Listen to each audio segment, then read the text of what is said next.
Look closely at the ancient, towering pine trees lost in the mountain mist high above the jagged cliffs. A shadow with massive wings silently watches, with a bright red face and a nose that cuts the wind. He commands the peaks. The legendary artist, Katsushika Hokusai, captured their fierce presence on dynamic scrolls. This is the legend of the Tengu, the powerful demigods of Japan's wilderness. They are not mere monsters, but ancient spirits of mountains and storms for centuries. Their name struck deep terror into the hearts of nearby villages. They ruled the deep forests where mortal laws held no power. They could summon wild winds, split giant trees, and control the weather. But their most feared power was the mystical abduction of innocent souls. Children who wandered too close to the trees would vanish in the blink of an eye. Let us climb into the misty peaks where the lines between God and demon blur. In the oldest Japanese myths, the Tengu did not look like men with long noses. They were wild, bird-like creatures known as Karasutengu, or crow Tengu. They possessed sharp, curved beaks and massive wings of black feathers. They dressed in the robes of Yamabushi, the mountain-dwelling ascetic monks. They wore small black hats on their heads and carried heavy iron staffs. The Karasutengu was closely connected to Shugendo, the secret path of mountain spiritualism. Monks went to the mountains to gain magic, but they had to respect the Tengu. If a monk was too proud, the bird demons would kidnap him and tie him to a tree. The Tengu used feather fans, or hauchiwa, to create sudden, violent storms. A single wave of the fan could blow away horses, houses, and entire military groups. Over time, these bird demons evolved in folklore into the Daitengu, the long-nosed giants. The long nose represented their extreme pride and their supernatural authority. But whether they had beaks or long noses, their presence remained terrifying. The most frightening aspect of the Tengu legend was the mystery of Kamikakushi. The word translates literally as hidden by the gods, or spirited away. Children playing near the edge of the mountain forests would suddenly vanish.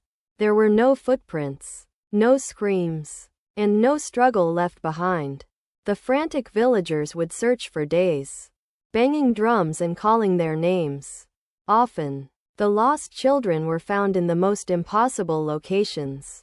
They would be sitting on the highest branch of a massive cedar tree, or they were found standing on the slippery roof of a distant mountain temple. When rescued, the children were physically unharmed but mentally changed. They sat in a deep stupor, unable to speak or recognize their own parents. When they finally spoke, they described flying through the clouds with a feathered giant. They talked of eating magical fruits and visiting grand palaces in the sky. Samurai families lived in constant fear of this quiet, airborne threat. They kept their gates locked at dusk, warning their children never to look at the wind, for the wind was the breath of the Tengu, searching for new playmates. Yet, Tengu were not just kidnappers. They were also masters of war. In Japanese mythology, they possessed unmatched skill in swordplay and martial arts. The most famous story connects them to Mount Kurama, north of Kyoto. A young exiled boy named Ushiwakamaru, who would become Minamoto no Yoshitsune, lived there. Every night, Ushiwakamaru slipped into the dark valleys of the mountain. There, he met Sojobo, the legendary king of the Kurama Tengu. Sojobo had long white hair, massive black wings, and held a giant feather fan. Seeing the boy's desire for revenge against the Taira clan, Sojobo agreed to train him. For years, the boy sparred with the avian spirits under the cold waterfall. They taught him how to jump across trees, dodge arrows, and strike like lightning. Under their guidance, Ushiwakamaru became the most agile warrior in Japanese history. When he went to war, his impossible leaps amazed both allies and enemies.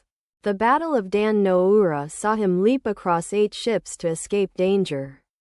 This legendary combat skill was credited entirely to his Tengu masters. The mountain demigods had shaped the military fate of the nation. In the 19th century, Katsushika Hokusai brought these legends to life. Hokusai was fascinated by the dynamic energy of nature and spirits. In his famous Hokusai manga, he created numerous sketches of Tengu. He did not draw them as stiff icons, but as living, breathing characters. One sketch shows a long-nosed Tengu using his nose to support a heavy beam. Another depicts a Karasutengu flying through the wind, looking sharp and dangerous. Hokusai masterfully illustrated the invisible, the power of the wind. He drew travelers losing their hats and robes to sudden, mystical gusts. The viewer can instantly feel the presence of the Tengu hiding in the clouds. His art bridged the gap between scary folklore and artistic observation. He showed how the Tengu were woven into the daily reality of Edo citizens.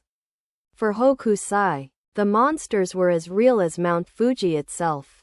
His woodblock lines captured the fluid motion of feathers, wings, and leaves. They established the visual gold standard for supernatural wind and storm. The red mask of the Tengu became an eternal symbol of mountain power. The design of the Tengu remains incredibly popular in modern global culture. In the smash hit anime Demon Slayer, the master swordsman Urokodaki wears a red Tengu mask. The mask represents his strict, mountain-dwelling lifestyle and his mastery of water. It signals to the audience that he is a figure of supernatural authority. In video games like Nioh and Sekiro, Karasutengu appear as dangerous mountain enemies. They fly through the air, slashing players with windblades and staffs. In Toho Project, Ushiwakamaru is a Karasutengu reporter who controls the wind. Popular franchises like Pokémon also use Tengu visual elements. Shiftry is a grass-type Pokémon with a long nose and leaf fans for hands. The visual legacy of Hokusai's sketches is present in every one of these designs. The red, long-nosed mask is recognized instantly by gamers and anime fans worldwide. They are no longer just local Japanese mountain spirits. They are symbols of the wild, untamed forces of nature. The Tengu's wings have allowed him to cross oceans and time. Hokusai's dynamic brush lines continue to guide modern character designers. Every time we see a red mask in an anime, we touch Heian mythology. The wind in the mountains still whispers their ancient names. The mountain demigods remain the absolute rulers of the Misty peaks. The Tengu shows us that nature will always have secrets we cannot master. They are the guardians of the high, misty borders of the world.